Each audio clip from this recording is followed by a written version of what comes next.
Hello everyone, and welcome to the May 21st, 2013 edition of Doogie's Random Rabble. First order of business, welcome all new subscribers. After doing that video for Ed, kind of ended up hooking up and saw a lot of people ventured over and checked out my channel. Thank you, Ed and everyone. Feel a lot of love right now. And it's really cool because this channel isn't here as like a monetary gain type of thing. There should be no commercials on my videos. Everything should be 100% free. And I kind of want to take an open approach to this channel. You'll see me do experiments, you'll see me post my projects and stuff, but just the same with Ed and his VR6, don't hesitate to ask questions. I enjoy being able to answer and give the correct information, or even if I don't know it, I at least understand a lot of the theory involved on how to make something work, so I could at least get you in the general correct direction. Another note, on my website, all of the videos and stuff, I try to post an article on my website that goes along with it, some written material, other websites that you can reference and stuff. And I do have a comments box on my website. You absolutely do not have to register to leave a comment. Although if you leave more than 2 links, it might flag it as spam, and then I may never see it because I get thousands of spam messages a day. So try to keep the links to minimum. After I've approved you a couple of times, it'll remember, and then you can post as many links as you want. But it's nice that you don't have to go in and remember like a username and password or register for yet another website. You can just drop by and leave a comment, and sometimes the YouTube comments, it's hard to sift through everything or whatever, so really what that comment box is intended for is kind of a forum. You know, you can ask questions, you can say whatever, and you know, generally I'll let you get away with it. You know, if you're being negative towards somebody else, you know, you can be negative, that's fine, but if you're gonna be condescending towards somebody else, or you know, call somebody else names or something, I'm not going to allow that. So enough about that stuff. What about projects? Well, as some of you know, the last couple weeks I've been actually helping my friend get his cars ready to drive out to North Carolina. One was a 73 Chevy Corvette Stingray, and the other one is a 91 Eagle Talon TSI all-wheel drive. And we got into the Corvette and realized that it was going to take longer than the deadline that they had to move out there by. So we've kind of put that on hold after getting the exhaust and the dynamat done, and they're actually going to finish the car out in North Carolina. So that leaves us with the Talon, and I did post up the Talon tuning preview. If anyone's interested in checking that out, it's a few videos back in my uploads. I got to work on making playlists for my uploaded videos. But that basically covers tuning EFI. We use the Mega Squirt full standalone engine management system. It is a whole set turbocharged Eagle Talon, and that video clip is just like a 15-minute raw footage of what I've actually been recording. I have probably enough to put together like a couple-hour movie for the first part, but I'm just going to go ahead and make it about an hour long. This is what I'm going to shoot for at the absolute most. There's a lot of info that I want to squeeze into there. I may omit certain things, but we'll see. By the end of it, I want you to be able to watch the video and have a basic understanding on how to tune EFI, on how to tune a computer that controls an engine, because people tend to keep that a secret, and I guess I can understand why. It's job security or whatever, but honestly, I'm just going to be open about the information. And you know, if people want someone reputable, they can come to me. If they don't, they can go to somebody else. It's not a competition thing with me, so I'm not worried about it. So, as all of you know, or have probably discovered, my channel is an interesting culmination of electronics, cars, and computers. And sometimes I kind of blur all three together. And I also do some experiments and things like that. Right now, it may seem like I'm a little heavier on the car project side because it's springtime going into summer here. Everybody's working on getting their cars ready and stuff. Unfortunately, it's not my cars that I'm working on right now, but that's okay. I do have some up-and-coming computer stuff, though. Some things to hold you over until I get back into the good projects. And what do I mean by good projects? Well, let me show you. So you remember the IBM that I just did a video on?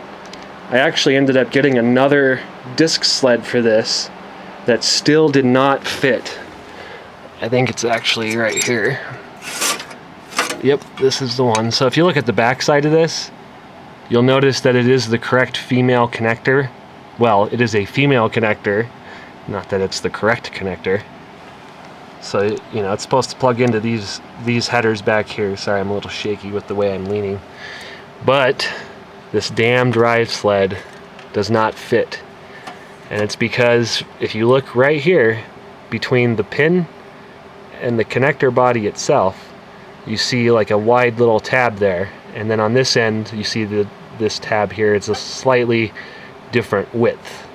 And this width is the mirrored opposite of the width that it needs to be to correctly insert into here. So once again, I have failed at getting the right drive sled. I've never had a system be such a huge pain in the ass in that regard before, but we'll get there eventually. This is the other big project I wanted to do a video on. This is another IBM power machine. This is a 64-bit Power 5 Plus. The processors that are in here are what you could think of as a step up, or the next generation after the power processors that came in the Apple G5 towers. But I do have this working, and it's got some interesting things along with it that I will be featuring here in a later video. So look for that soon. Later today, since I'm at my house, I'm going to be tearing this down. It's actually getting kind of end-of-life, I guess you could say.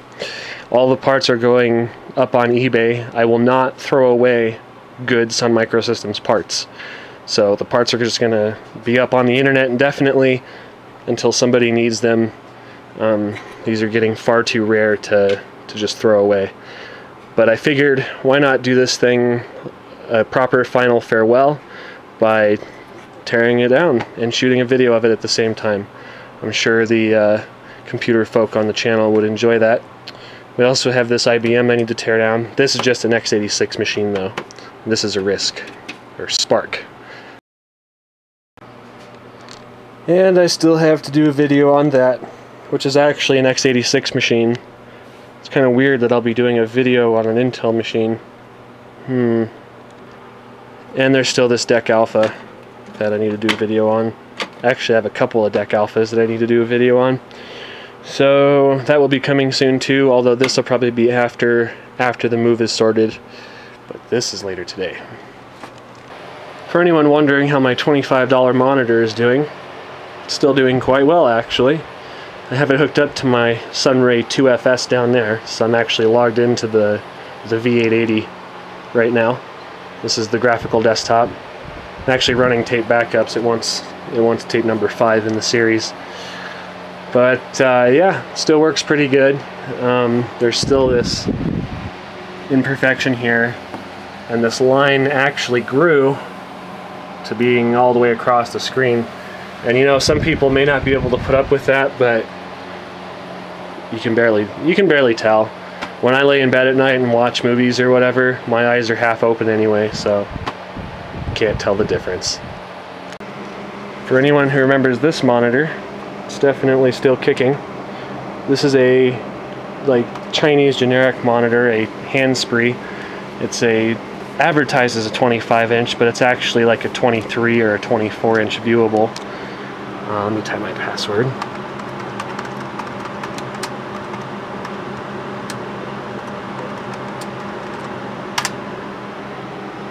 So as you can see, it still works really good. This monitor originally had CCFLs in the backlights, and then one broke and burnt out in the lower right-hand corner here. And so I bought a roll of LED light, like a LED light strip, I guess you could say.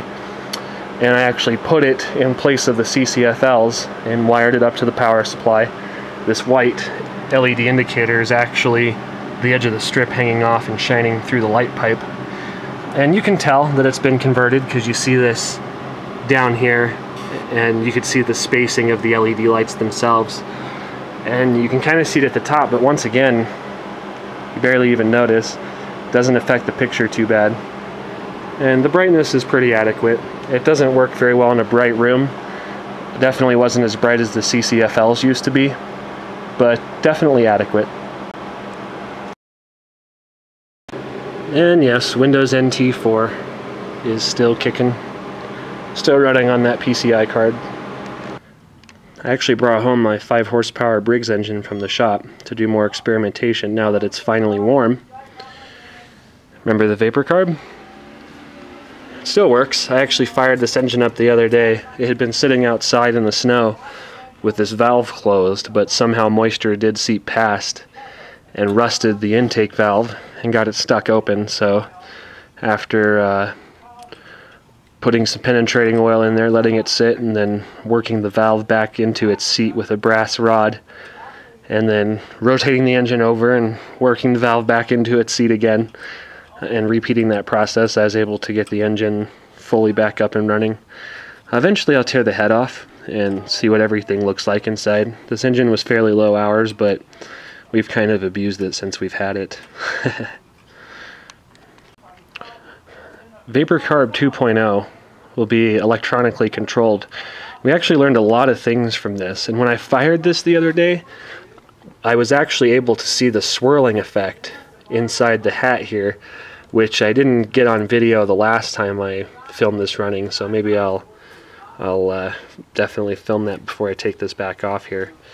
But I definitely learned that the mixing hole air ratio needs to be variable, especially with something like this. As the fuel level changes in the bowl, you need to change the ratio of the air mixing holes. So I was going to build like a double butterfly vapor carburetor, and one butterfly would be basically down here as main throttle, and then the other butterfly would be bypass air. So I'll be starting on this soon. And actually I ended up getting a oil bath air cleaner off a 56 Dodge. So I'll be bringing that home, and we can take a look at an oil bath air cleaner and how that works and how we can translate some of that design into our vapor carb. I ended up getting this heating element out of a heater when I decided to light stuff on fire the other night. I might post that video. This heater was completely pooched, but the element was just fine, and I decided to hang on to it as a ballast for other projects. And then I saved this old hockey table blower from a long time ago when I got rid of the old hockey table, air hockey table. And so I'm just going to make a small metal box that diverts that through here to keep this cool. And then we'll have a ballast that we can use on stuff. So I think that pretty much covers a brief overview of everything that's going on right now. So now that I'm actually back in town this week, I can kind of take care of some other stuff. Gus, I haven't forgot about you. So definitely look for the videos, at least on the Sun server downstairs, and now you kind of know what's coming up soon. Well, I hope everyone enjoyed this short update. I tried to keep it as short as possible. So definitely look for that stuff up and coming. And if you have any questions, comments, concerns, or suggestions, please let me know. Until then, have a good one.